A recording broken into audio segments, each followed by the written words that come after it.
Namakula ne Beatles ate bakomyewo mu sitayiro ndala. Omukyala yasebba lwa ssente za kye zabadde asindika banawasaamu omukyala omulala. Ate bafutusojja bo bagamba bawanise tebakyaddamu kwogera ku Kabaka kubanga mbu speech juzi gyawa mbu yali mukambwe. Ate Fiona Nyamutoro munnanga alina byawawula abakyala. Ate mama radio mbu si ye mama wa radio omutuufu. Oli ku NCKTV ankugamba kimu nti wabanga tona subscribinga kekadde obirengo subscribinga ku channel yaffe, ringinga that notification bell, sharinga, likinga, saako n'okubanga oleka comment yo kugambye nti ebisigadde byonna byonna buterevu amawulire tujja kubanga tugakuwa era tujja kubanga tugakutuusaako wonna woli wonna wasinzidde. Tutandike na Beatles Sojja wamu ne mwana muwala Rema Namakula. Olwo nno tubadde tukyali ku Love Commissioner ne David Lutalo nga tuba tuli awo batuleeseemu omeze. Beatles ne Rema Namakula bano batukolera ekkolabo eyali ennungi gutujja era ndowooza ye kolabo ekyasinze mu ba Beatles ne Rema Namakula. Naye tubadde tukyali awo ate batuleeseemu akalala omeze kalungi kasuufu kanyuma nga womanyi bano bakugu nnyo mu kukola ekintu ekinyuma. Kansooke nkukulozeeko.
Kasuufu kanyuma era eyo ye official video yakayimba omeze. Abona nkugambye nti bamanyi okukolakola bennungi ate nze mu kulaba kwange kolabo gye bakola ne Rema Namakula gutojja ekyali luyimba n'olunaku olwaleero era bwe batyo bakikuutemu ne bagamba nti katukole n'oluyimba olulala omeze.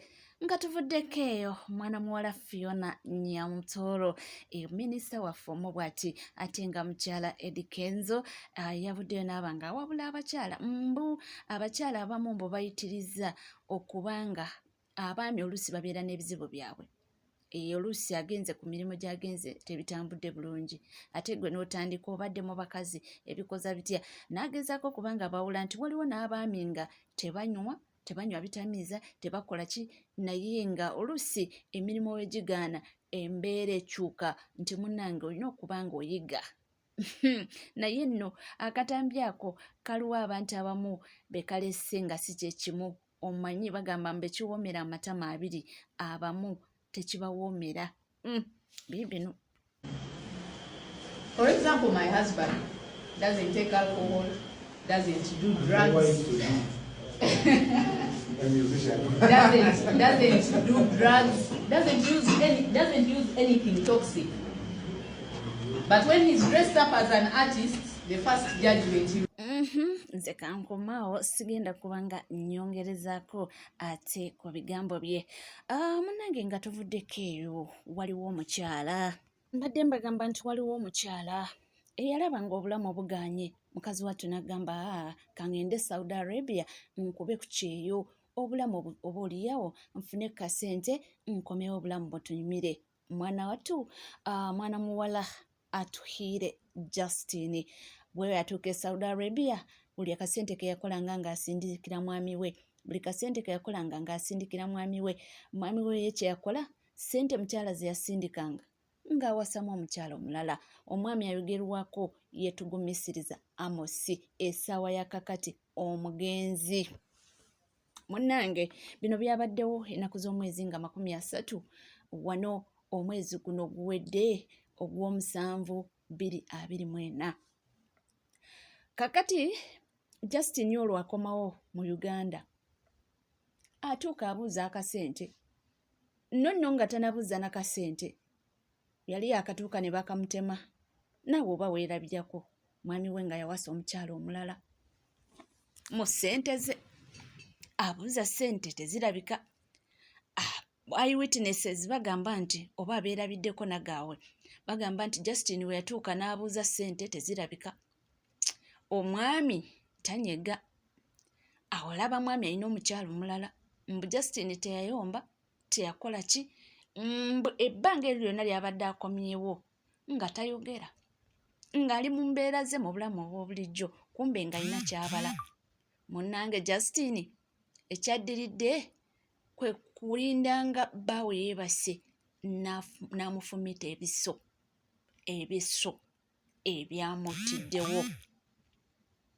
Kitalo nnyo era kitalo ddala. Katusabe Mukama Katonda agumya ab'eŋŋanda n'emikwano ssaako ne famire y'omugenzi. Tusabire n'omugenzi Mukama amusonyiwe byonna ebyamusabako. Naye amawulire amabi gali nti Justin olumala okufumita bba n'akakasa nti mu butuufu ono mufu, n'abiteekamu engatto olwadduke. Munnange olwagezezaako okudduka naye oluvannyuma ne bamukwata. Okumukwata abatuuze nabo ne bamukolako era ne bamukuba ziri, naye okukakkana naye bambi n'afa. Ekisinga okuneewuunyisa kiri kimu. Nalabye sayidi y'omwami, omumanyi buli omu bagamba mbu ow'emmamba akola ki? Awaana yiye. Nalabye ku sayidi y'omwami ng'ebigambo ebibavaamu nga bagamba nti Justin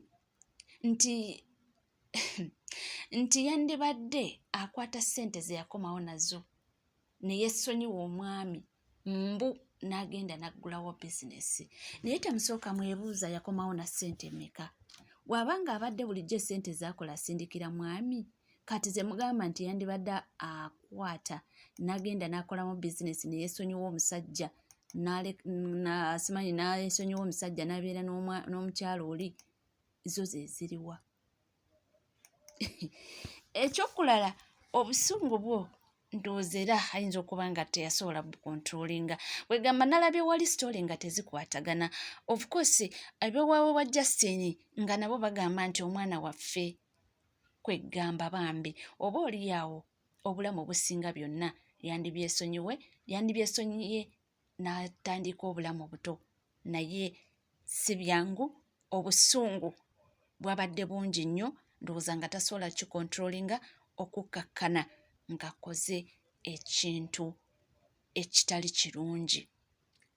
Ate okukkakkana abazadde bonna nga bafiiriddwa abaana, ate okukkakkana nga balese amawujja amato agataliiko ayamba. Mawulire mabi nnyo nnyini ddala. Amawulire ago gaabadde ibanda nga bw'omanyi obusungu bubi nnyo. Bagamba nti sometimes tokola kintu ng'oli mu busungu. Tosalangawo ng'oli musunguwavu ate tosalangawo ng'oli musanyufu nnyo. Bw'osanyuka ennyo nti osobola okusalawo n'osuubiza ensi n'eggulu ate n'otatuukiriza. Bw'obeera musunguwavu osalawo ekintu ekikyamu ennyo ky'oyinza okufa nga wejjusa tusinga saakikola.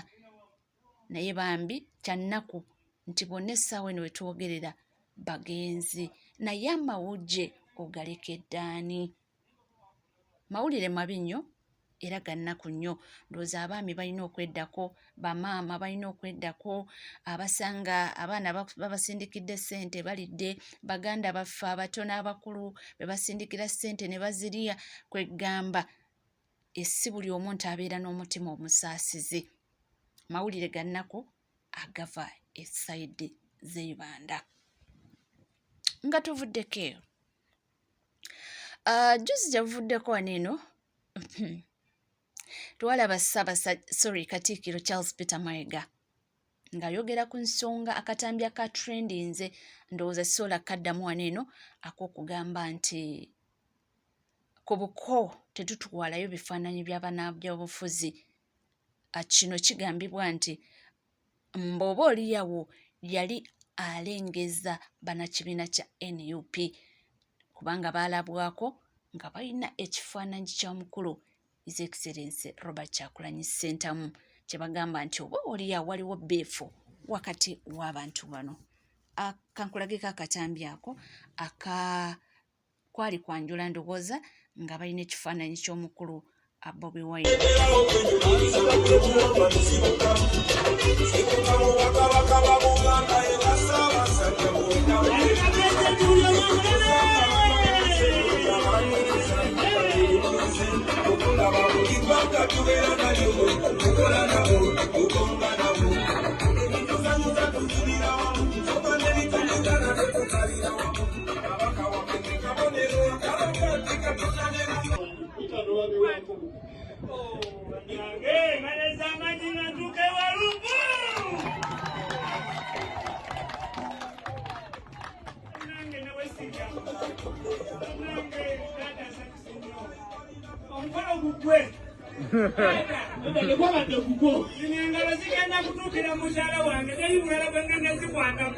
Gwegwe omukolo nga bawaayo ekifaananyi ky'omukulu Robert Kyagulanyi Ssentamu naye kirabika omukolo gwe gwali oba mu Busoga oba wa awo simanyi bulungi kye bagamba nti ndowooza gwe gwavuddeko ate okubanga Katikkiro Charles Peter Mayiga ayogera ekigambo ekyo. Kituufu mu Buganda kituufu mbu tekikolebwa naye ndowooza awo simanyi nnyo sigenda kubanga njogera ku bye simanyi naye nga bagamba nti ekyo kifaananyi ekyo ekyavuddeko Katikkiro kubanga avaamu omwasi.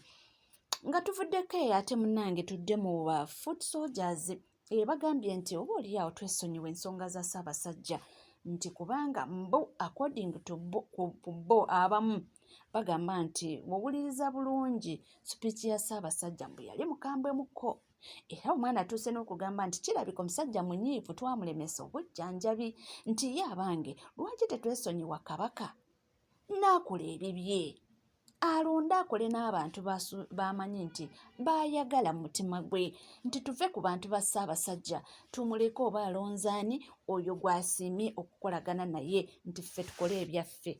Kaakano mazima matuufu meseji ya Kabaka yamazemu amaanyi nze nganze Kabaka n'alaga kwegamba nti ate mmwe mwabasiibu ennyo. Bino simanyi Kabaka ayogerera mu ngero, simanyi Kabaka alina meseji gw'abadde agidaivatingira mu biveeko. Kabaka byabadde ayogera bye muba mutwala. Kabaka mwesonyiwe muleke afuge obwakabaka bwe. Bino simanyi Kabaka muwambe simanyi biki mumuleke. Sajja abadde ayogeza nga musunguwavu ndoza yabadde ayinamu kiri muwandemeseza obunjajjabi biki Kabaka mumuleke. Leka bere n'abantu bagamba yabeerondera mumuleke. Si mwana muto asobola okweyogerera mumuleke. Temudaivatinga mboozi za musajja. Nze Kabaka yamazemu amaanyi. Era Kabaka bwaddamu okulwala mumuleke. Mumuleke abeere n'abantu oba bamutuga oba bakola batya mumuleke ye Kabaka. Lwaki temwesiba ku musajja? Muleke Kabaka atwale obwakabaka bwe mu maaso n'abantu be. Mazima matuufu meseji Kabaka gye yaweerezezza mwabadde bakuba kerere mube yalabye ng'abasiru. Awo nze mankuvaako ne ngamba katutwale ekintu kyo mu maaso oba Uganda nnene. Byebyo mwana wattu speech eyo abantu bangi bavaayo kuginterpretinga nnyo buli omu nga interpretinga bibye so naye Kabaka yayogera byeyayogera byebyo buli omu yajjamu kye yajjamu. Olwo omusajja yagamba nti ategedde akobire Mukama engalo z'amaanyi naye ndowooza abagitegeera bakitegeera buli omu n'ajjamu kyalaba nti kyekituufu. Nga tuvuddeko ewa Kabaka ensonga za Mama Radio ezitambula ezigenda mu maaso nandigamba nti zeeyongedde. Waliwo omwami agamba nti oyo ezisaga ezo ndowooza mwaziwulirako oyo gwe baakubira enduulu biki ku ttaka. Omwami agamba nti olwo kyaddirira okumugamba nti si yeggwe maama wa radio mutuufu naye omwami agamba nti okusinziira ku mpapula z'ayina nti we yagenda wa administrator simanyi general ne bamugamba nti ye amanya gayina siga Jane Kasuubo nga maama wa Moze Radio omutuufu.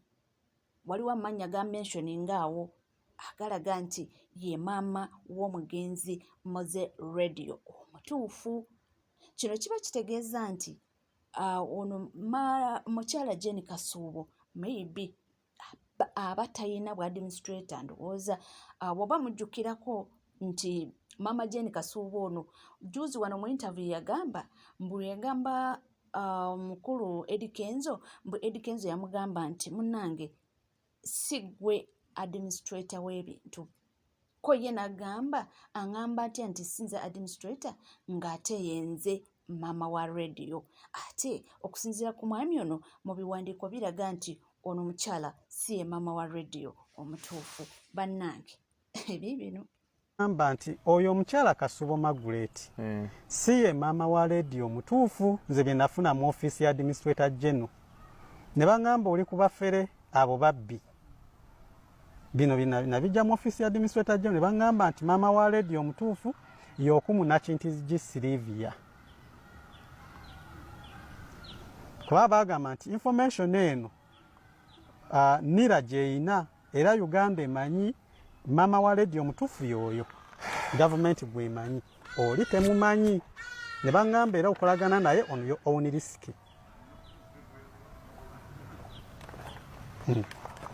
Kati ne bampa ne leeta endala yiino. Kino kyali kirala.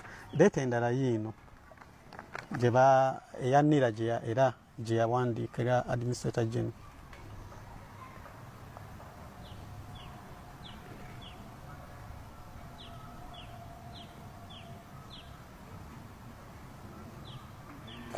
Okay. Administrator, this 2nd October 2019. Acquisition of the DLO Nakintigi Moses for the national identity card. This is to seek your guidance on whether proceed as instructed in your letter dated 13th August 2019 or otherwise. So kati we twagende wa administrator general bangamba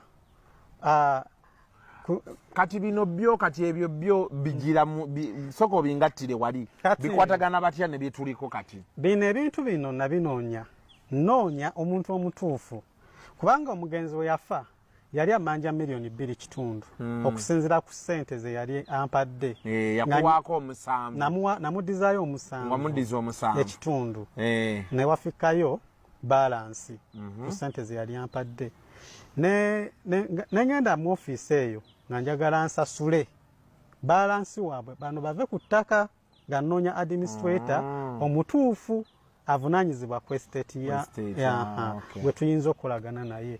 Bino byonna nagende wa administrator general n'aŋŋamba gwe oba ofunye ssente omugenzi za kubanja okusinziira ku kyomanyi jangu ozisasule mu ofiisi ya administrator general. Wazisasulayo? Sisasulanga kubanga nange kati wali ogambye olina ebbaluwa we mwasalizaamu agreement nga weddiza ettaka lyo. Ebbaluwa yiino agreement yiino gye twakola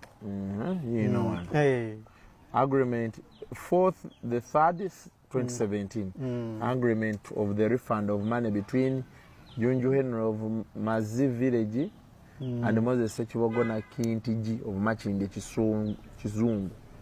Okay. Zino nasayiningako bano bonna baaliwo. Okay. So omugenzi yali amanja milioni 2 yali tabanja ttaka. Yali tabanja ttaka.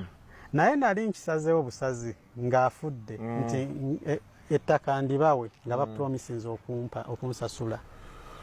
Ne balemererwa. Ekyaddirira nagabana emiggo kate banzitire ku ttaka eryange. Ngwe nagendayo nga 22 omukyala nankuba. Kati obadde otubuulira ekyakkubi emiggo wali. Ekyankubi emiggo. Era we nagendayo omukyala yakuba enduulu nankubira enduulu ne mugana ye. We nagende wa administrator general yaŋŋamba si gwe maama wa radio omutuufu gwe nyina okukolagana naye. Kyekikkubi emoko. Ekyo. Nankuba emiggo n'agamba onnangira otya omwana owange. Yes, naye nze ekigenderawo kyange nali saagala gamba kwogera ekyo ekyakubya jjoogo kujooga owange mwandigambye ensala omugambo oba nsala ekigambo naye munnange bwe bityo webiri ndowooza muwulidde omwami nze ndiwo kubanga mbe batuusaako naye muzikize mbe nga mbeerekereza tujja kubanga tukomawo n'amala mangi temuvaawo.